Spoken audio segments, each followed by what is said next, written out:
90 రోజుల కోర్సు పూర్తి చేస్తే చాలు 100% ప్లేస్మెంట్ సపోర్ట్ తో సాఫ్ట్వేర్ జాబ్ మీ సొంతం. వెంటనే కోడ్ జ్ఞాన్ డెస్టినేషన్ ని సంప్రదించండి. నమస్తే విజయ పెద్దన గారు. నమస్తే ఉషా.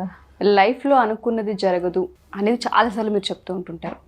ఒక పనిని మనం ఏదైతే ప్రాసెస్లో వెళుతుంది అనుకుంటుంటామో కొన్నిసార్లు అన్ఎక్స్పెక్టెడ్ థింగ్స్ వస్తూ ఉంటుంటాయి. అలాంటప్పుడు తెలియకుండానే ఫ్రస్ట్రేషన్, కోపం ఇవన్నీ మనిషికి సర్వసాధారణంగా మనం చూస్తూ ఉంటాం. బట్ దీనివల్ల వచ్చే కాన్సిక్వెన్సెస్ ఏంటి అంటారు? ఆ సిచ్యుయేషన్ని బ్యాలెన్స్ చేయలేకపోతే వచ్చే కాన్సిక్వెన్సెస్ ఏంటి? అసలు ఈ టాపిక్ మాట్లాడాలంటే ఉషా ఎంతసేపు అయినా దీని గురించి అసలు ఎన్ని అంటే గంటలైనా అంటే మాట్లాడవచ్చు, కోచింగ్ ఇవ్వచ్చు, క్లాసులు తీసుకోవచ్చు అన్నట్టు ఉంటుంది. ఎందుకంటే చాలా మటుకు అసంతృప్తికి కారణం అదే. ఎందుకంటే లైఫ్లో మనం ఏదో ఎక్స్పెక్ట్ చేస్తాం, అది అవ్వదు. అవ్వని దాన్ని ఎలా ఒప్పుకోగలగాలి అది తెలవదు. అసలు ఎక్స్పెక్ట్ చేయకూడదని తెలవదు. మరి ఎక్స్పెక్టేషన్ లేకపోతే గోల్ ఏముంటుంది అంటారు. గోల్ ఉండటం వేరు, ఎక్స్పెక్టేషన్స్ ఉండటం వేరు. గోల్ అంటే జీవితంలో మనం ఏదన్నా సాధించాలనుకునే ఒక లక్ష్యం. అది లక్ష్యం లేకుండా ఉండమని ఎవరు అనరు. కానీ లక్ష్య సాధన నువ్వనుకున్నట్టే అన్ని రోజులు జరగాలి, జరుగుతుంది అని ఎక్స్పెక్ట్ చేయటం, జరగనప్పుడు నిరాశ పడటం, నిరాశలోంచి నువ్వు ఇందాక చెప్పిన లిస్టు ఫ్రస్ట్రేషన్, ఇరిటేషను, యాంగరు ఇవన్నీ తెచ్చుకోవటం, ఇవన్నీ ఏ రకంగా చూసినా జీవితాన్ని ఒక పరిపక్వతతో నువ్వు జీవించట్లేదు అనటానికి ఒక నిదర్శనం. అయితే పరిపక్వత అంటే ఇప్పుడు 10 ఏళ్ల పిల్లల నుంచి మనం అదేంటి 25 ఏళ్ళు 30 ఏళ్ళు ఇలా పరిపక్వత ఎక్స్పెక్ట్ చెయ్యాలి అంటే దానికి అంటే ఎంతో అంటే సాధన, మనోసాధన అవసరం. అలా అని వయసుతో పని ఏం లేదు. కొంతమంది 50 ఏళ్ళకి రాని పరిపక్వత కూడా 30 ఏళ్ళకి వస్తుంది. అదేం లేదు, అది ఆలోచన విధానంలో ఉంటుంది. ఫస్ట్ అసలు నువ్వు ఏదన్నా ఎక్స్పెక్ట్ చేసినప్పుడు నీ వంతు ప్రయత్నం నువ్వు చెయ్యాలి. అందుకే ఒక రకంగా చెప్పాలంటే చిన్నప్పటి నుంచి స్కూల్లో కానీ ఇక్కడ కానీ లైఫ్ లెసన్స్, లైఫ్ స్కిల్స్, జీవిత పాఠాలు అనేవి నేర్పటం అవసరం. అసలు ఎప్పుడూ కూడా ఇవన్నీ అందులో కవర్ అవుతాయి. ఏదో మనం చెప్పేసామా, వెళ్ళామా, మార్కులు వచ్చినాయి అన్నట్టు కాకుండా ఈ స్కిల్స్ అంటే జీవన నైపుణ్యాలు లేకపోతే నీకు ఎన్ని డిగ్రీలు ఉన్నా, ఎన్ని పిహెచ్డీలు ఉన్నా, ఎన్ని ఆరంకెల జీతం ఉన్నా నీకు సాటిస్ఫాక్షన్ ఉండదు. నువ్వు లైఫ్ని హ్యాండిల్ చేయలేవు. ఏదన్నా ఒక ప్రాబ్లం వచ్చినప్పుడు కానీ నీ ఎక్స్పెక్టేషన్ అనుకోకుండా జరగకపోయినా నువ్వు ఎట్లా హ్యాండిల్, నో తీసుకోలేకపోవటం, ఇవన్నీ ఎందుకు చాలా మందిని చూస్తాం. మనకి బయట నుంచి వీళ్ళకి ఏం కష్టాలు ఉన్నాయి అనుకునేలాగా కనిపించి అంటే ఓ పెద్ద మేడ, 2 కార్లు, 6 అంకెల జీతం ఇవన్నీ ఉన్న వాళ్ళు కూడా చిన్న ఇది రాగానే అంటే ఉద్యోగం పోగానే లేకపోతే ఏదో ఒక క్రైసిస్ రాగానే ఆత్మహత్యలు చేసుకున్న వాళ్ళు ఉన్నారు. అవునా? దీనికి కారణం సాఫీగా సాగకపోతే, సాగని పరిస్థితులు వస్తే దాన్ని ఎలా హ్యాండిల్ చేయాలో తెలియపోవటం, దాన్ని యాక్సెప్ట్ చేయలేకపోవటం, దానికి తగ్గ ఈ క్రైసిస్ని ఎలా డీల్ చేయాలి అనే స్కిల్ లేకపోవటం, దాని తగ్గ ఆలోచన విధానం ఒకటి లేకపోవటం. సో ఇవన్నీ ఏంటంటే ఫస్ట్ ఆఫ్ ఆల్ నువ్వు ఈ మరుక్షణం ఏం జరుగుతుందో మనకు తెలీదు. ఆ సత్యాన్ని గుర్తుపెట్టుకోవాలి. ఎప్పుడూ కూడా మనిషి, నేను పదే పదే చెప్పిందే చెప్తూ ఉంటాను, ఎప్పుడు అయిపోయిన గతాన్ని తలుచుకుని అయితే బాధపడటం, లేకపోతే నేను అలా అనుకున్నాను, ఇలా అయింది, మొన్న అలా అయింది, పోయిన సంవత్సరం ఇక ఇలా అయింది, ఇక చరిత్రని తలుచుకుని తిట్టుకోవటం, లేకపోతే దాని గురించి బాధపడటం, ఇలాంటి చేయటం ఒకటి. నెక్స్ట్ భవిష్యత్తు గురించి ఆందోళన చెందటం. నేను చేస్తానో లేదో, చేయగలనో లేదో, నాకు ఉద్యోగం వస్తుందో రాదో, ఈ అన్నీ అంటే నెగిటివ్గా ఆలోచించటం, భవిష్యత్తు ఫ్యూచర్ గురించి ఆందోళన చెందటం. So worrying about the past, anxious about the future and not living in the present. ఏమవుతుంది, నేను ఎప్పుడు అంటాను ఇవాళ రేపు అవుతుంది, నిన్న ఇవాళ అవుతుంది. సో నిన్న గురించి రేపు గురించి ఆలోచించి ఇవాళని దుర్భరంగా జీవించటం అనే అలవాటులో ఒక మోస పద్ధతిలోకి మనిషి వెళ్ళిపోయాడు. సో ఇప్పుడేమవుతుంది కొత్తగా ఈ పదం మొన్నటి వరకు నేను వినలేదు. అంటే ఒక 4 ఏళ్ల క్రితం వరకు ఏంటి మైండ్ఫుల్నెస్ అనే కాన్సెప్ట్ ఎన్ని ఏళ్ల నుంచి వింటున్నాం మనం? నేను అయితే 2 years నుంచేమో అంతే. నేను కొంచెం సైకాలజీ స్టడీ చేస్తున్నా కాబట్టి ఒక 4-5 ఏళ్ళు అయింది. నాకు తెలిసి కూడా అంతే, ఒక 5 years బ్యాక్ నాకు మైండ్ఫుల్నెస్ అనేది నేను ఫాలో అవుతున్నా, దానికి ఒక పేరు, దాని మీద ఒక క్లాసు, దానికి అవసరం.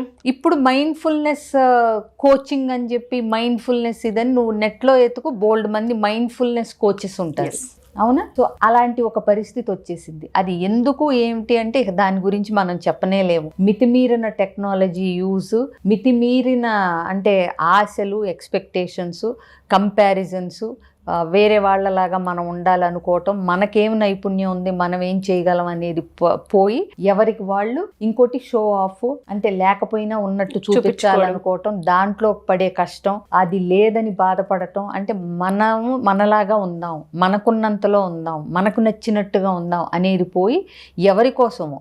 మరి ఇప్పుడు ఈ రీల్స్, లైక్స్ ఇవన్నీ కూడా ఎవరి కోసమోనే కదా, అవునా? సో ఇవన్నీ రావటం వల్ల నీ ఎక్స్పెక్టేషన్స్ మీట్ అవ్వకపోతే నువ్వు నలుగురితో పాటుగా ర్యాట్ రేస్లో లేను, వెనకబడిపోయాను అనుకుని ఫీల్ అయిపోయి వచ్చే బాధలు ఇవన్నీ. యాక్చువల్గా మినిమల్గా బ్రతకటానికి కావలసినవి ఉన్న వాళ్ళు కూడా సంతోషంగా లేరు. మీరు అన్నట్టుగానే ఎవరైతే ఇందులో ఉన్నారో హరిబరి అనుకున్నట్టు జరగనప్పుడు వచ్చే ఫ్రస్ట్రేషన్ ఏదైతే ఉంటుందో వాళ్ళకి తెలియదు వాళ్ళ వల్ల ఎదుటి వాళ్ళు ఎంత పెయిన్ చూస్తున్నారు అనేది. చాలామందికి ఆ గ్రహింపు లేక వాళ్ళకి నచ్చిన రూట్లోనే వెళ్ళిపోతూ ఉంటుంటారు. దీనికి సంబంధించి మనం ఏం మాట్లాడొచ్చు అంటారు? అంటే చాలామంది వర్క్ స్ట్రెస్లో పడి, చాలామంది వాళ్ళకున్న బిజీ స్కెడ్యూల్స్ వల్ల వాళ్ళు అనుకున్నది ఎప్పుడైతే జరగదో వేరే వాళ్ళపైన వెంటనే నెగిటివ్ ఇంపాక్ట్ వస్తూ ఉంటుంది. దాన్ని ఎలా చూడాలి అంటే, ఆడలేక మధ్యలో ఓడన్నారంట వెనకటిగా ఎవరో. నీకు హ్యాండిల్ చేసే కెపాసిటీ లేక, దాన్ని ఒప్పుకోలేక అవతల వాళ్ళ మీద నెట్టేస్తారు అంతే. నీకు అర్థమైందా? సో ఇప్పుడు ఒకళ్ళు బస్ స్టాప్కి వెళ్తారు, బస్సు 10 నిమిషాలు లేట్గా వస్తుంది. నువ్వు ఇంకా ఒక 10 నిమిషాలు ముందొచ్చి నువ్వు కరెక్ట్గా బస్సు వెళ్ళిపోయిన తర్వాత ఏదో వచ్చి అది టైంకి వెళ్ళిపోయింది, నేను రోజు 8:10కి వస్తుంది, నేను 8:10కి వచ్చాను, లేకపోతే అది 8కి వెళ్ళిపోయిందో లేకపోతే 8:20 వరకు రాలేదో అనే కంటే మనం ఆ టైం మెయింటెనెన్స్ లేదా కరెక్ట్గా నువ్వు వెళ్ళాలనుకున్నప్పుడు ఆ బస్సు మిస్ అవ్వకుండా ఉండేలాంటి ఏర్పాటు. అంటే నేను అనేది బస్సును బ్లేమ్ చేస్తే మనం ఏం చేయలేం, అర్థమైందా? సో మనకు ఒక ఎజెండా ఉండాలి. అఫ్ కోర్స్ ఉన్నప్పుడు కూడా మనం అనుకున్నట్టు జరగకపోవచ్చు. ఎగ్జాక్ట్లీ అదే మనం మాట్లాడేది. ఎంత ఎజెండా, ఎంత మనం ప్రీ ప్లాన్డ్గా ఉన్నా కూడా జరగనప్పుడు అప్పుడు తెలుస్తుంది నీ స్ట్రెంగ్త్, నువ్వు దాన్ని ఎలా స్వీకరించి డీల్ చేసావు అన్న దానిలో. అంతా సాఫీగా జరిగినప్పుడు నీ గొప్ప ఏముంటుంది?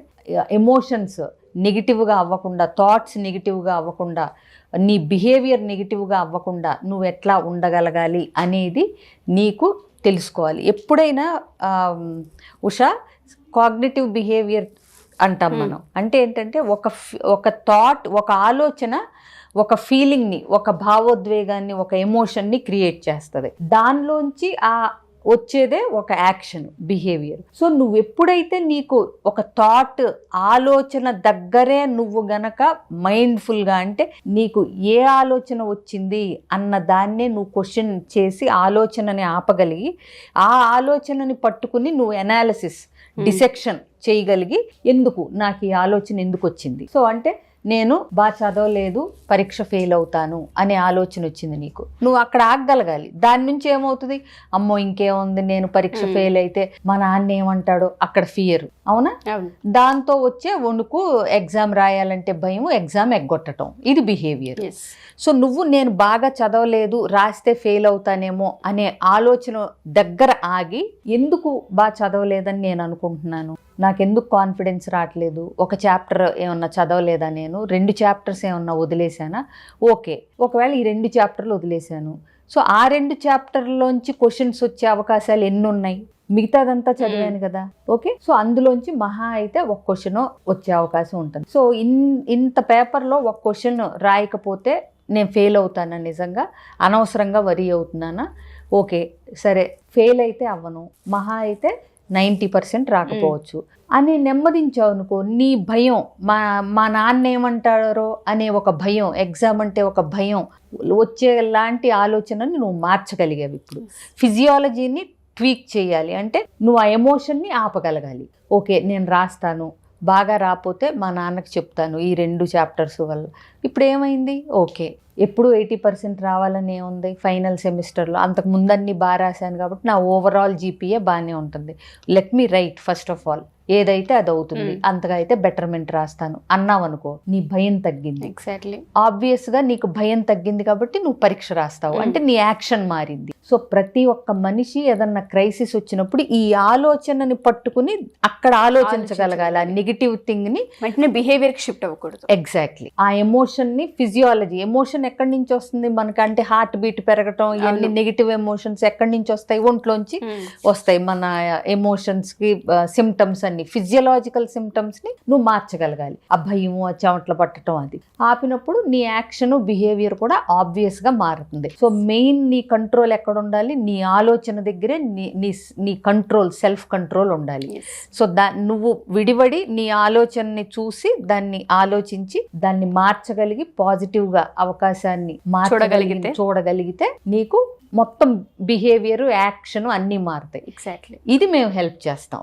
ఎలా చెయ్యాలి అనేది తెలియకపోతే గనక చాలా మందికి అవసరం. దీన్నే సిబిటి అంటాం, కాగ్నిటివ్ బిహేవియర్ థెరపీ. సో మీరు అన్నట్టుగానే చాలా మందికి ఎప్పుడైతే లైఫ్ లో అనుకున్నది ఎక్స్పెక్ట్ చేసింది జరగదో, అవకతవకలు కనిపిస్తూ ఉంటుంటాయో, బిహేవియర్ వైపు వెళ్ళిపోతూ ఉంటుంటాయి. అంటే తెలియకుండానే ఫ్రస్ట్రేషన్, కోపం, ఆందోళన, ఫియర్ ఇవన్నీ కనిపించిన ప్రాసెస్లో అవతల వాళ్ళు బ్లేమ్ అవ్వడమా, అవతల వాళ్ళు భయపడేలా వీళ్ళు చేయడమా, సిచ్యుయేషన్స్ ఆ విధంగానే క్రియేట్ అవుతుంటాయి. నీకు నువ్వు ఫస్ట్ క్వశ్చన్ అడిగినప్పుడే నాకు తట్టింది.